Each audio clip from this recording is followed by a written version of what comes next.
अर्जुन एक बिजनेसमैन था। उसके परिवार में उसकी पत्नी मिनी और उसकी 10 वर्षीय बेटी राधिका थी। अर्जुन का परिवार एक खुशहाल परिवार था। अर्जुन की पत्नी खाना बना रही थी कि तभी अर्जुन खुश होता हुआ किचन में अपनी पत्नी से आकर बोला, आज मैं तुम्हारे लिए एक गुड न्यूज लेकर आया हूँ और मुझे विश्वास है कि उस गुड न्यूज को सुनकर तुम खाना बनाना छोड़ दोगी। सोच लो अर्जुन, अगर मैं खाना बनाना छोड़ दूंगी तो फिर तुम्हें होटल से खाना लाना पड़ेगा। तुम जानती हो ना कि मेरा हमेशा से एक फॉरेस्ट ऑफिसर बनने का सपना था। हाँ, अच्छी तरह से जानती हूँ। हमारी शादी को 11 साल हो चुके हैं और तुम्हारे सपने के बारे में सुन सुनकर मेरे कान पक चुके हैं।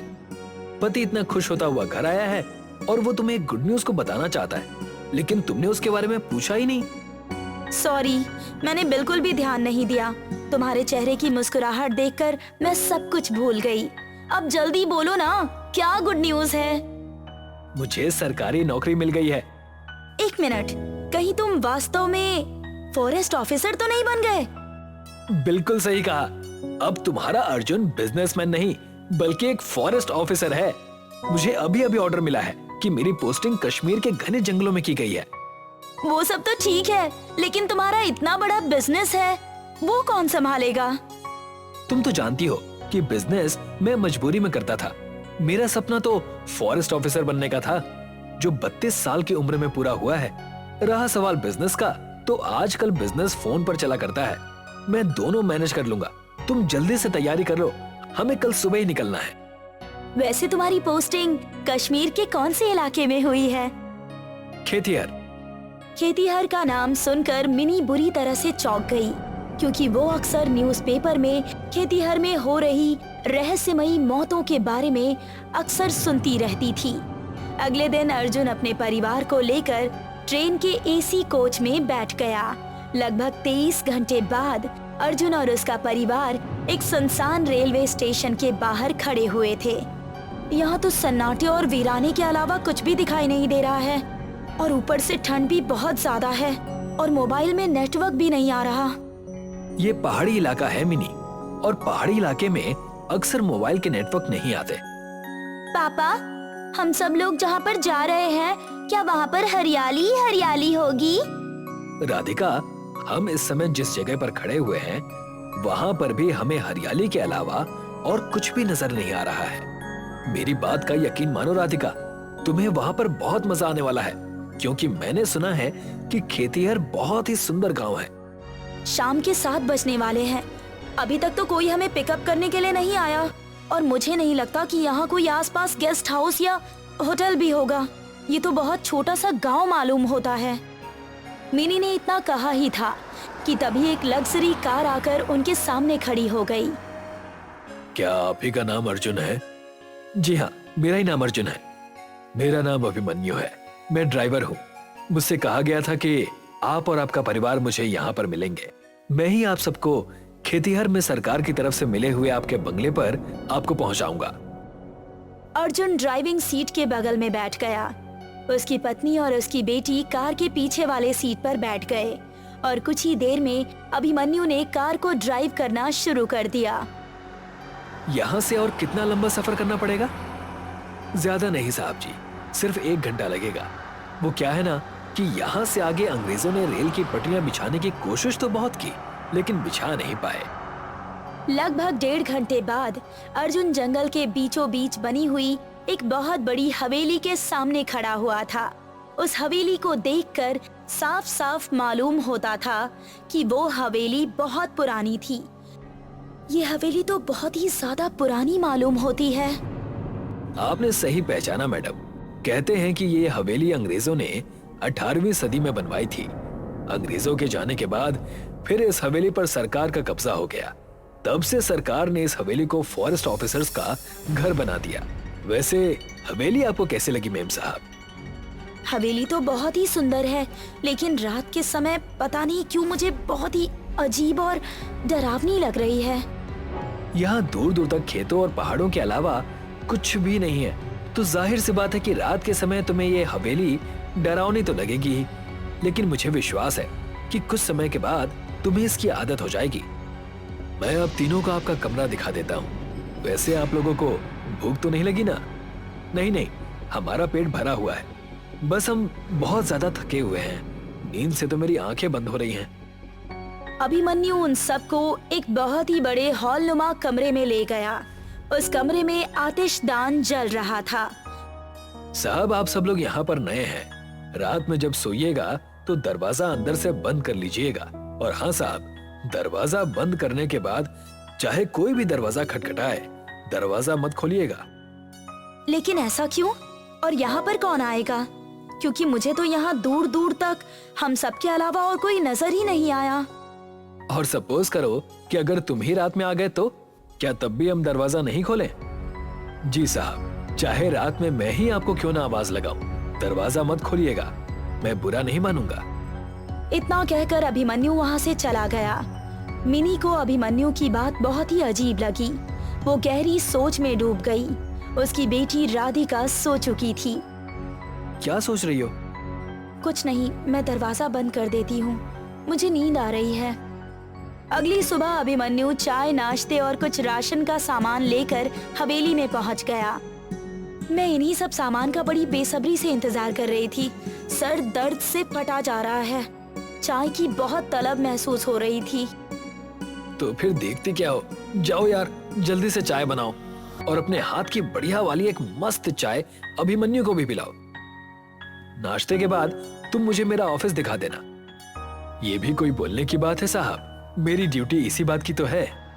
नाश्ते के बाद अर्जुन अभिमन्यु के साथ कार के अंदर बैठ गया। अर्जुन ने देखा कि अभिमन्यु की कार एक छोटे से गांव से होती हुई जंगल की दिशा की ओर बढ़ गई। कुछ घंटे बाद आड़े टेढ़े पथरीले रास्तों से होती हुई कार एक खंडहर के सामने जाकर रुक गई। तुम तो मुझे मेरे ऑफिस ले जाने वाले थे ना? साहब, यही आपका ऑफिस है। क्या बकवास कर रहे हो? ये तो खंडहर है। इसे देखकर तो ऐसा लगता है कि मानो कई वर्षों से यहाँ पर कोई आया ही ना हो और इस टेबल की साफ सफाई कभी हुई ही ना हो। यहाँ पर रखी हुई फाइलों पर कैसी मोटी धूल की परत छाई हुई है। और यहाँ पर मेरे अलावा और ऑफिसर भी तो होंगे, वो कहीं नजर नहीं आ रहे हैं। साहब, इस इलाके में बहुत कम फॉरेस्ट ऑफिसर आना पसंद करते हैं और यहाँ पर कोई भी ज्यादा दिनों तक नहीं टिक पाता। ठीक है, अभी चलते हैं, मैं कामकाज कल से संभालूंगा। अर्जुन अभिमन्यु के साथ बैठकर हवेली पहुंच गया। अगले दिन से अभिमन्यु ने वहां का कामकाज संभाल लिया।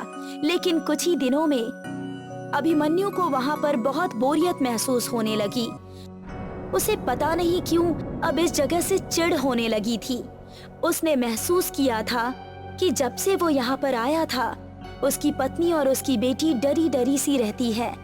एक रात अर्जुन ने अपनी पत्नी से बोला, मेरी समझ में नहीं आ रहा कि आखिर तुम और राधिका इतनी डरी हुई क्यों हो? अर्जुन, ये हवेली बहुत ज्यादा बड़ी है। कभी कभी यहाँ पर एक अजीब सी घुटन महसूस होती है और मैंने यहाँ आने से पहले तुम्हें एक बात नहीं बताई थी। अर्जुन, मैं कई सालों से इस खेतीहर गांव के बारे में सुनती आ रही हूँ। यहाँ पर अक्सर लोगों के लापता होने की खबरें न्यूज में आती रहती हैं। तो तुमने मुझे पहले क्यों नहीं बताया? तुम बहुत खुश थे अर्जुन, मुझे लगा कि तुम्हारा मूड खराब हो जाएगा। हम कल ही यहाँ से चले जाएंगे। मैं सरकार को चिट्ठी लिखकर भेज दूंगा कि वो मेरा ट्रांसफर यहाँ से कहीं और कर दे। अगर मेरा ट्रांसफर कहीं और होता है तो ठीक है, नहीं तो मैं एक बिजनेसमैन हूँ, मुझे कोई फर्क नहीं पड़ता कि मेरी नौकरी रहे या ना रहे। अर्जुन की बात सुनकर मिनी खुश हो गई। रात के समय वो दोनों सो रहे थे कि तभी कोई दरवाजा जोर जोर से खटखटाने लगा। अर्जुन और मिनी दोनों उठकर बैठ गए। कौन है? दरवाजे के बाहर से अभिमन्यु की आवाज आई। साहब, मैं हूँ, दरवाजा खोलिए, मुझे आपसे बहुत जरूरी काम है। तुम्हें याद नहीं, पहले इसी अभिमन्यु ने कहा था कि अगर रात के समय ये भी दरवाजा खटखटाए तो भी दरवाजा मत खोलना। हो सकता है वो किसी मुसीबत में हो, और वैसे भी कल सुबह तो हम लोग यहाँ से जा ही रहे हैं। इतना बोलकर अर्जुन ने दरवाजा खोल दिया तो उसने देखा कि सामने अभिमन्यु बहुत ही घबराया हुआ खड़ा था। क्या हुआ अभिमन्यु, तुम इतने घबराए हुए क्यों हो? जल्दी चलिए साहब, मेरी बेटी बीमार है, सारा गांव इकट्ठा है, कुछ भी समझ में नहीं आ रहा। आप शहर के रहने वाले हैं, आप ही उसे देखकर बता दीजिए कि उसे हुआ क्या है। वो कुछ भी बोल नहीं पा रही। अच्छा ठीक है, मैं भी तुम्हारे साथ चलूंगी। लेकिन मिनी राधिका यहाँ अकेली है। मेम साहब सही कह रही हैं, उन्हें भी साथ आने दीजिए। रात के समय यहाँ पर कोई नहीं आता और मैं कुछ देर के बाद आप दोनों को स्वयं यहाँ छोड़कर जाऊंगा। बस आप जल्दी से मेरे साथ चलिए। अर्जुन और मिनी अभिमन्यु के साथ चल दिए, मगर अर्जुन ने देखा कि अभिमन्यु कार की तरफ न बढ़कर एक झाड़ियों की ओर मुड़ गया। अभिमन्यु, क्या हम कार से नहीं जा रहे हैं? साहब, कार से जाने में आधे घंटे से ज्यादा का समय लग जाएगा। ये मेरे घर की ओर जाने वाला शॉर्टकट रास्ता है। अर्जुन अभिमन्यु की बात पर कुछ नहीं बोला। वो चुपचाप उसके पीछे पीछे चलता रहा। कुछ ही देर में वो तीनों एक बहुत पुराने बने हुए घर के अंदर खड़े थे। अंदर गांव के कुछ लोगों की भीड़ जमा थी। चारपाई बिछी हुई थी जिस पर एक बच्ची लेटी हुई थी और उस बच्ची के मुंह पर चादर ढकी हुई थी। क्या ये तुम्हारी बेटी है? वो सब छोड़िए, आप पहले देखिए कि इसे हुआ क्या है। अर्जुन उस बेहोश बच्ची की कलाई पकड़कर उसकी नाड़ी चेक करने लगा। अर्जुन ने देखा कि उसका हाथ बर्फ की तरह ठंडा था। वो लड़की मर चुकी थी। क्या हुआ साहब? आप कुछ बोल क्यों नहीं रहे? मुझे माफ करना अभिमन्यु, तुम्हारी बेटी अब नहीं रही। अचानक अभिमन्यु बेहद क्रोधित अवस्था में अर्जुन की ओर देखकर बोला, कम से कम एक बार बच्ची का चेहरा तो देखो। अर्जुन ने जैसे ही बच्ची के मुंह से चादर हटाई तो सामने का दृश्य देखकर अर्जुन और मिनी की आंखें डर और दहशत के मारे फटी की फटी रह गई, क्योंकि वो उनकी बेटी राधिका थी जिसका चेहरा बहुत भयानक था। अचानक राधिका उठकर खड़ी हो गई। राधिका की आंखों का रंग बदल चुका था। उसकी आंखें खून जैसी लाल थी। अचानक अभिमन्यु के साथ साथ गांव के लोगों के चेहरे देखते ही देखते किसी भयानक दानवों में परिवर्तित होने लगे। यहाँ से भागो अर्जुन, ये हमारी राधिका नहीं, ये गांव तो पूरा पिशाचों का गांव है। कौन हो तुम सब और हमसे क्या चाहते हो?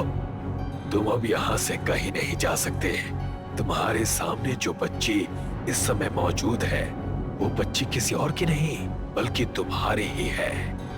ये सब झूठ है, हमें यहाँ से जाने दो। मेरी बच्ची कमरे में सो रही है। तभी अभिमन्यु अजीब से अंदाज में हंसते हुए बोला, मूर्ख स्त्री, क्या तू अभी भी नहीं जान पाई? मैं जब तुम दोनों को यहाँ पर लाया था तभी हमने तुम्हारी बेटी को मारकर अपने जैसा दानव बना दिया था। मैंने तुमसे कहा था ना कि किसी भी कीमत पर रात के समय दरवाजा मत खोलना, लेकिन तुमने वही भूल की जो तुमसे पहले आए बाकी फॉरेस्ट ऑफिसर्स ने की थी। झूठ बोल रहे हो तुम, बकवास है ये सब, मैं इस बात को नहीं मानता। तुम्हारे मानने या ना मानने से क्या होता है? वर्षों पहले हमारे गांव में एक अकाल पड़ा था और हम सब गांव वालों ने ईश्वर की पूजा छोड़कर दानवों की पूजा करना प्रारंभ कर दिया था।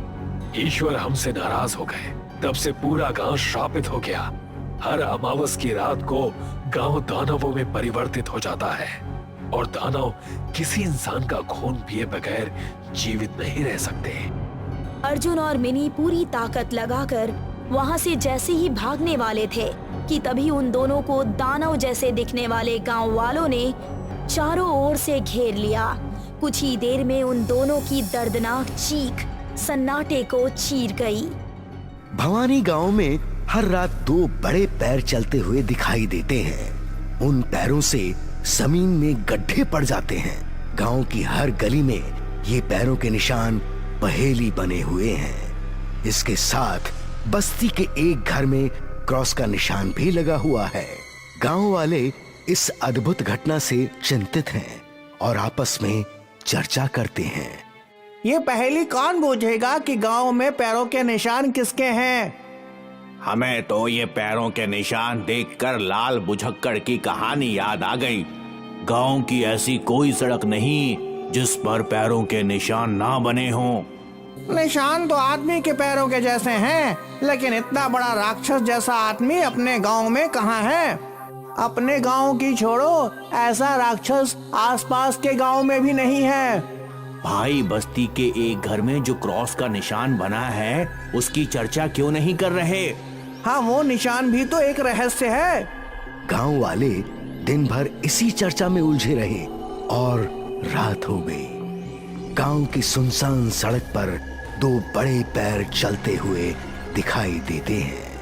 पैर इतने बड़े हैं कि जब जमीन पर पड़ते हैं तो निशान बन जाते हैं। दो पैर उस घर के पास पहुंचते हैं जिस पर क्रॉस का निशान बना है। पैर इतने बड़े हैं कि उसके सामने घर छोटे दिखाई देते हैं। एक पैर हवा में उठता है और घर के ऊपर जोर से गिरता है और घर ध्वस्त हो जाता है। अब किसी के हंसने की आवाज सुनाई देती है। हंसने वाला एक विशालकाय भूत है जिसके सामने पूरी बस्ती छोटी दिखाई पड़ती है। भूत हंसता हुआ आगे निकल जाता है।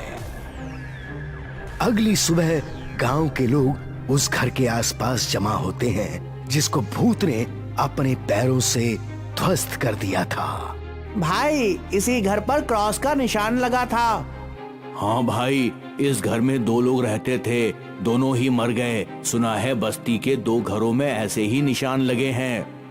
हे भगवान, हम सबकी रक्षा करना। ऐसा लगता है जैसे किसी ने घर पर बुलडोजर चलाया हो।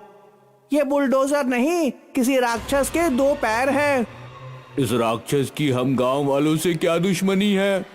बड़े पैरों की समस्या का समाधान बड़े बाबा के पास ही होगा। तुम सिद्ध बाबा की बात कर रहे हो? हाँ, हमें उन्हीं के पास चलना होगा। गांव के लोग सिद्ध बाबा के आश्रम आते हैं और उन्हें अपनी समस्या बताते हैं।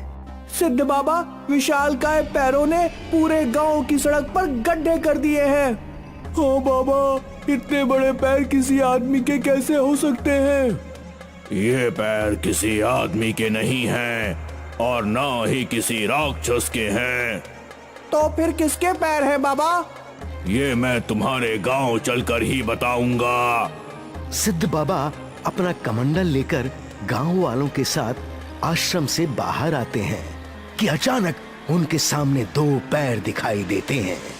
गांव वाले उन पैरों को देखकर भय से कांपने लगते हैं।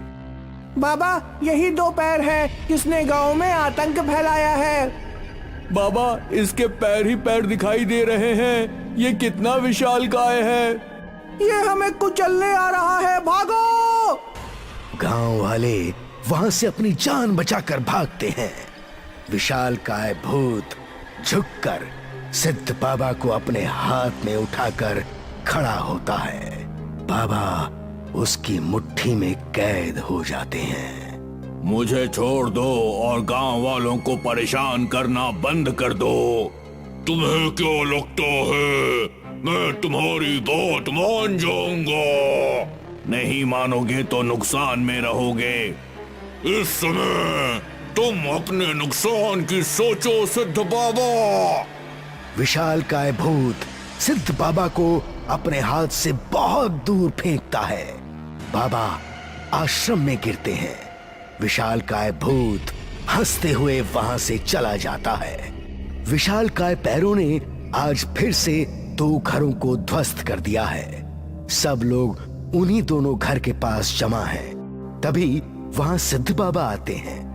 बाबा, इस घर की हालत देखिए। ऐसा लगता है जैसे किसी ने भीम की गदा से इसे मटिया मेट कर दिया हो। इस घर में भी जितने लोग रहते थे वो सब के सब दबकर मर गए। बाबा, कुछ दिनों में हमारी बस्ती इसी तरह उजड़ जाएगी बाबा। हाँ, अगर इस विशालकाय भूत के पैरों में बेड़ियां नहीं डाली गई तो ये ऐसा ही करेगा। बाबा, इसके विशालकाय पैरों में बेड़ियां कौन डालेगा बाबा? इसके पिता। क्या? कौन है इसके पिता? वामन देव। वो गांव का बौना आदमी। ये विशालकाय भूत इसी का बेटा है। लेकिन वामन देव का बेटा भूत कैसे बन गया? ये कहानी वो खुद बताएगा। विशालकाय भूत मेरी विद्या से नहीं, पिता की आज्ञा से मानेगा। तुम लोग अभिलंब उनके पास जाओ। गांव के लोग वामन देव के घर आते हैं। वामन देव एक छोटे कद का बौना आदमी है। गांव के लोग वामन देव को उस विशालकाय भूत की सारी बात बताते हैं।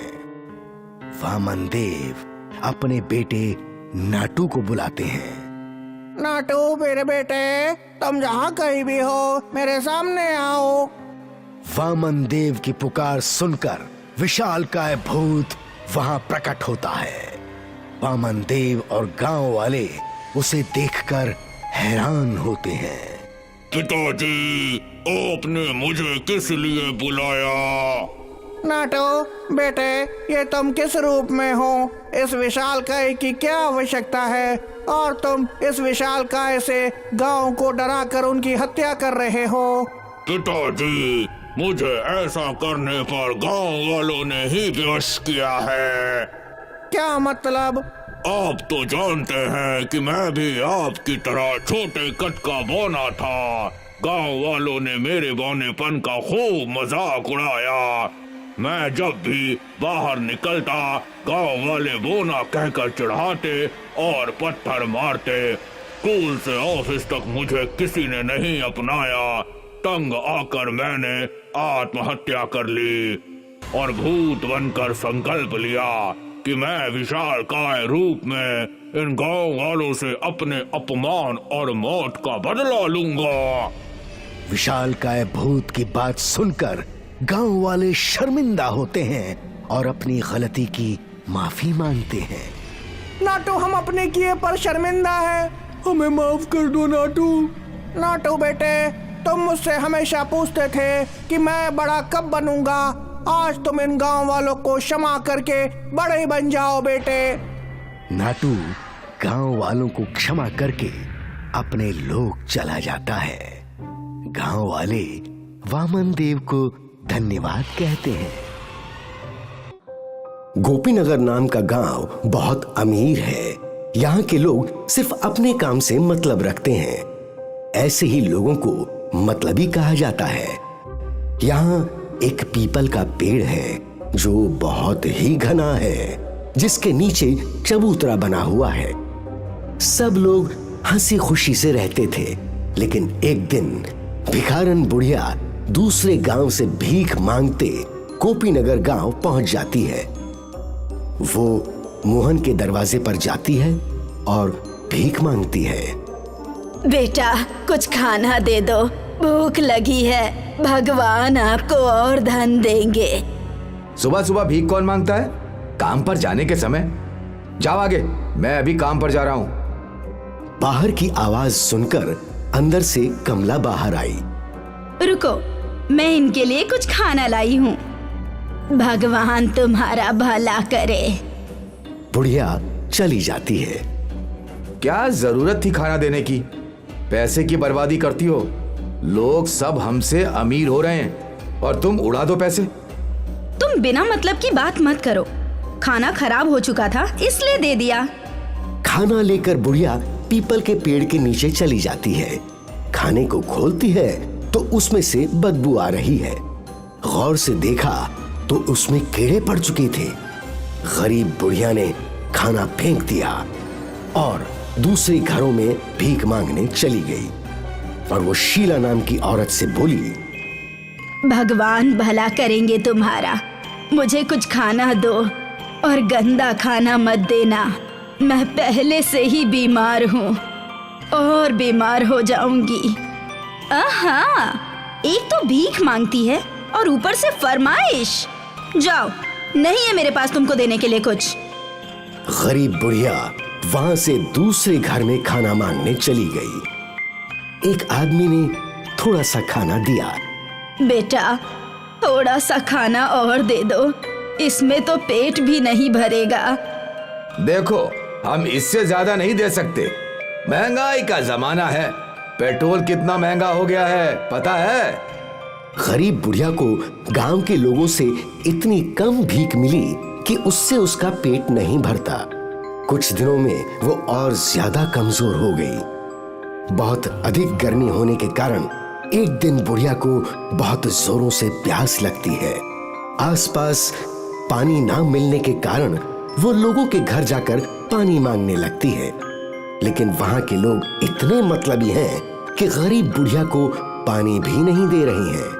कोई मुझे पानी दे दो, कोई मुझे पानी दे दो। उसे कोई भी पानी नहीं देता है। उसे देखते ही वहां के लोग भगा देते थे। लोगों के घर जाकर वो बहुत थक चुकी थी, लेकिन उसे एक बूंद पानी पीने को नसीब नहीं हुआ। चलते चलते वो उस पीपल के पेड़ के नीचे पहुंचकर बैठ जाती है। कुछ देर बाद बीमारी और पानी ना मिलने के कारण बुढ़िया की वहीं पर मृत्यु हो जाती है। बुढ़िया की मृत्यु होने के बाद अचानक वहां अजीब अजीब सी घटनाएं होने लगती हैं। जब रात को लोग सो रहे होते हैं तो आधी रात को एक औरत की तेजी से रोने की आवाज सुनाई देती है।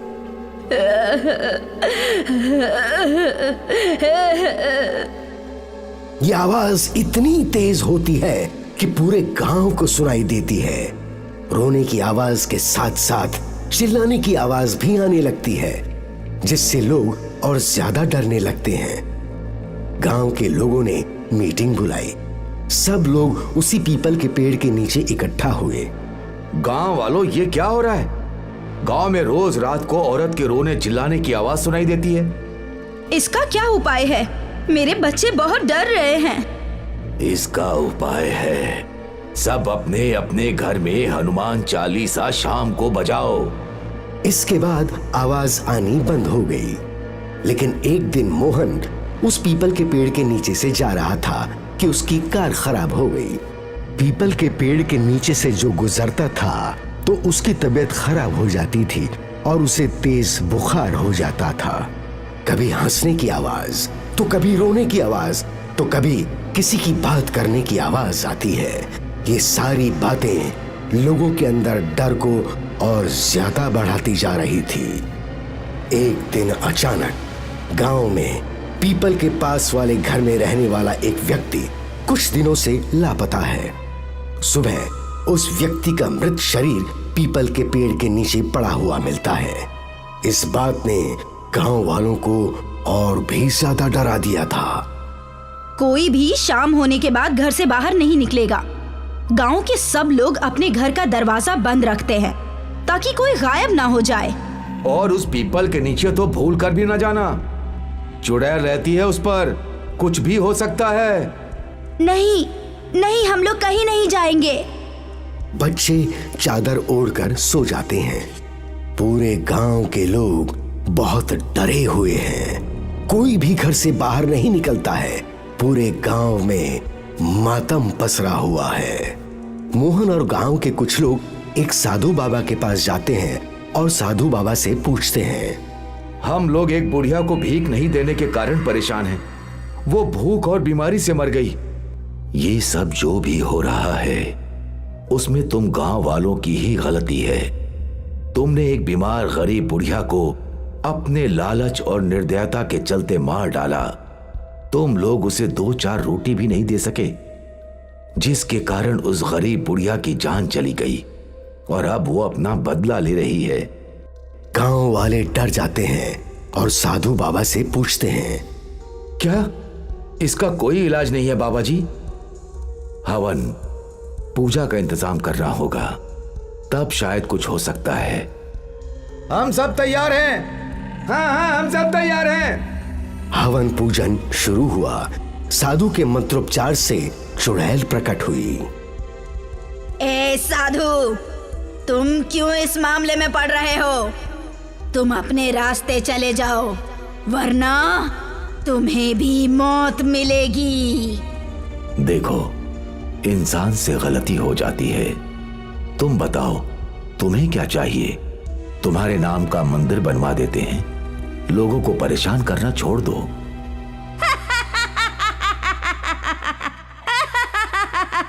जिंदा में तो कुत्ते से भी ज्यादा बुरा व्यवहार किया, अब देवी देवताओं की बराबरी दे रहे हो। मैं उस लायक नहीं हूँ। मैं चुड़ैल हूँ, चुड़ैल। कुछ तो उपाय होगा जिससे कि तुम गांव वालों को छोड़ दो। एक उपाय है, इन सब पापियों को गांव छोड़ना पड़ेगा, वरना मरेगा। साधु, तू भी चला जा, क्योंकि गुनहगार के साथ बेगुनाह भी मारे जाते हैं। इस गांव को मेरा श्राप है कि जो गांव में रहेगा वो तिल तिल मरेगा, जैसे मैं मरी थी। चुड़ैल गायब हो गई। साधु गांव वालों से बोलता है, इसका कोई इलाज नहीं है। जब तक वो अपना बदला नहीं ले लेती वो शांत नहीं होगी। धीरे धीरे लोग बीमार होने लगे। बीमारी बढ़ती जा रही थी, जिसके कारण गोपीनगर वालों को मजबूरी में वो गांव छोड़कर दूसरी जगह जाना पड़ा। लोगों को एक गलती के कारण अपना घर, अपनी जमीन, जायदाद सब छोड़कर जाना पड़ा। ये गांव अब सुनसान पड़ा है। यहाँ ना तो कोई आता है और ना ही कोई रहता है। इसीलिए कभी भी घमंड और निर्दयता में हमें किसी का अनादर नहीं करना चाहिए।